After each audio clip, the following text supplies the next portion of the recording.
Pwede po bang sabihin ninyo sa amin, Mr. Lopez, ito po tapatan, nakaharap po kayo sa taong bayan.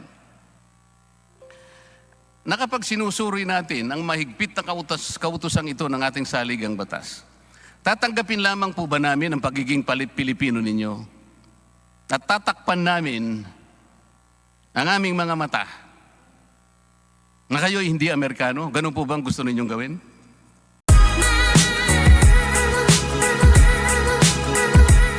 Alayo magkaroon kayo ng prangkisa, tinanong pa kayo, did you renounce your American citizenship? Pagkatanggi-tanggi pa ninyo, no. Pagkatapos sasabihin nyo sa amin na wala kayong allegiance sa American government. Baka gusto po ninyong reviewin muna yung tanong ninyo, Mr. Lopez, at naririnig po kayo ng American Embassy. Kayo po ay Amerikano ngayon. Kasi po, Mr. Lopez, ang matinding problema na kinakaharap ninyo sa pagdinig na ito ay hindi naman po yung pagiging Pilipino na nababalot po ng napakaraming pagdududa. Kung hindi, yung pagiging Amerikano ninyo. Bakit po?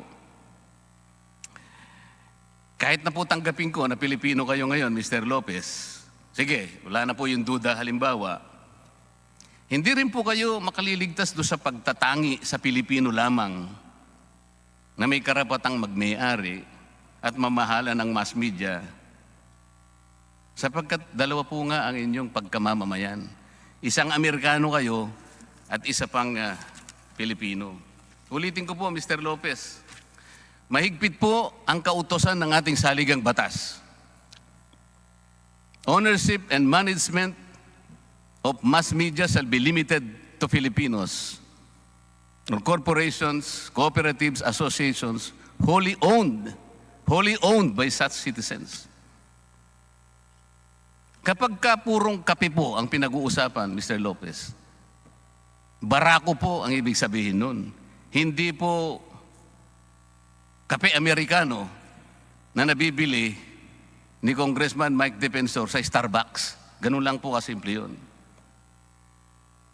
Gaya po ng nasabi ko na, Mr. Lopez, ang pagiging Pilipino nyo siguro tatanggapin namin. Pero yung nagiging problema, bagamat ginusto nyong kilalanin lang ang pagka-Pilipino nyo ngayon, yung po talagang pagiging Amerikano. Pwede po bang sabihin ninyo sa amin, Mr. Lopez, ito po tapatan, nakaharap po kayo sa taong bayan. Nakapag sinusuri natin ang mahigpit na kautosang ito ng ating saligang batas, tatanggapin lamang po ba namin ang pagiging Pilipino ninyo? At tatakpan namin ang aming mga mata na kayo hindi Amerikano? Ganun po bang gusto ninyong gawin? Alam niyo po, I am already 68 years old po. My record over the last 35 years is in the public records. You don't have to make a judgment without evaluating the evidence po. So if you look at that judgment, I stand by the record that I have put together in the last 35 years as chairman of ABS-CBN po. It is very clear that my actions have been. There is no question that there's a conflict of interest between my being a Filipino and being an American. Time and again, I have shown that my actions always favor the Filipino. That is why our saying, the mission statement of ABS-CBN is in the service of the Philippines. I am not making any judgment. For the record, I'm going to say that, Mr. Lopez. But since it was you were the one who brought this up, sabi ko nga po kanina sa abogado ninyo, natutunan po namin sa eskwela na ang prinsipyo ng jus sanguinis is basically a legal fiction. I'd like to be able to ask you, Mr. Lopez,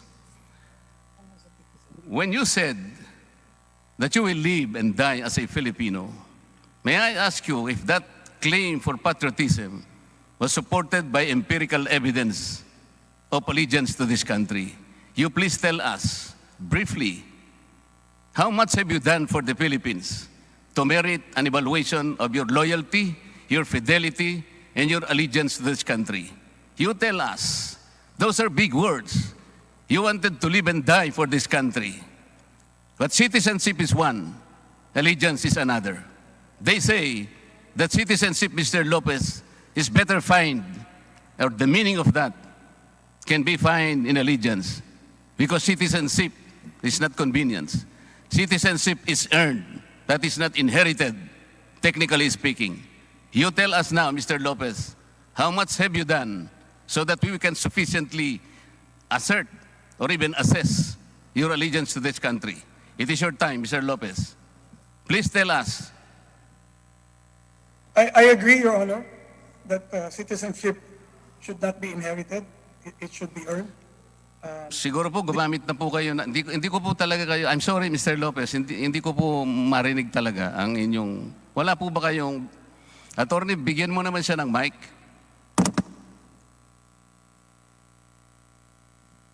How is that, Your Honor? Can you hear me now? Yan, medyo malinaw na po.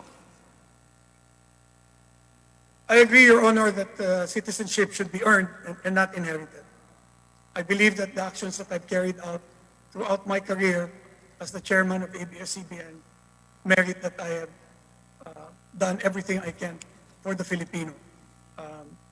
There are many instances of this particular fact. Perhaps we can just relate one event. Attorney Brosas, I believe, talked about the fact that when ABS-CBN was taken off the air, there were over 3 million Filipinos that no longer could receive any signal that allowed them to be informed about the issues that beset our country, in particular the pandemic. Those 3 million Filipinos live in areas that are outlying areas. Hindi po yun in the rural areas. These are out in the mountains. And these are places where we have put our signal in order to reach these Filipinos. Those signals that we put in these particular areas will not generate the kind of income that will allow you as a businessman to make an adequate return. We did it because we believe that the Filipino should be informed. And those are the people that are affected by the fact that the ABS-CBN has been closed. Hindi yan negosyo po. That was a decision that was made to extend our reach to the far reaches of the Filipino nation, even though we are not making money in doing it. Mr. Lopez, ang allegiance po ay personal. Ang ginawa po ng ABS-CBN, nakapagpasaya sa tao, nakapagbigay ng inspirasyon, yan po naman talaga ang tungkulin ng isang broadcast company. May television po kayo, may radyo. So kung nagagawa po ninyo yan, yun po naman talagang produkto ninyo. Diyan naman po kayo talaga kumikita. So hindi po yun ang allegiance. Ang ibig ko sabihin bilang kayo po, kasi ang i-issue po ngayon kayo, hindi naman ang ABS-CBN. Gusto naming malaman kasi, sino po ba si Mr. Lopez kung nasusukatin po natin ay yung kanyang allegiance sa kanyang bansa? Mr. Lopez, would you believe, sir, that after ABS-CBN was granted a franchise of more than 50 years, this Congress has earned its right to know from you personally, how you participated in our political process. How did you pay your taxes? How do you value your oath as a Filipino? Ito po ang kailangan, Mr. Lopez. Ganito na lamang po, para siguro matapos tayo sa issue ng allegiance. Mawalang galang na po, Mr. Lopez. Pwede ba naming hilingin sa inyo na i-recite ninyo yung unang linya ng Panatang Makabayan?